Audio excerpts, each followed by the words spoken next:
పరకామణి కేసులో నిందితులకు శిక్ష తప్పదని ఎమ్మెల్యే ఆరణి శ్రీనివాసులు అన్నారు. టీటీడీ మాజీ ఏవీఎస్ఓ సతీష్ కుమార్ది హత్యగా అనుమానం వ్యక్తం చేశారు. గుమ్మడికాయల దొంగ ఎవరంటే భుజాలు తడుపుకున్నట్లు మాజీ టీటీడీ చైర్మన్ భూమన కరుణాకర్ రెడ్డి వ్యవహరిస్తున్నారని విమర్శించారు.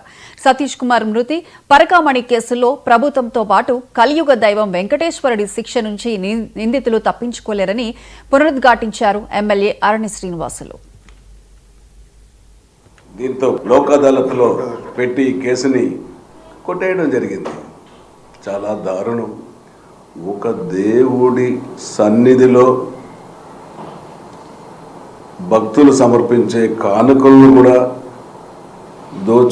దాచుకోవడం అనే పద్ధతిలో గత ప్రభుత్వంలో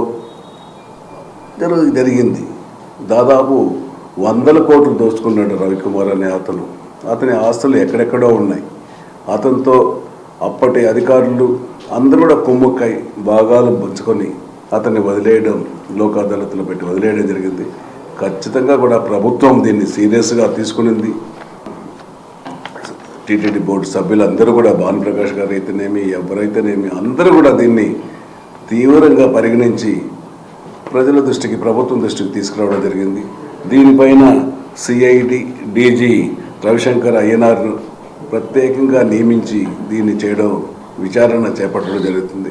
ఖచ్చితంగా తిరుపతి జిల్లా శ్రీకాళహస్తి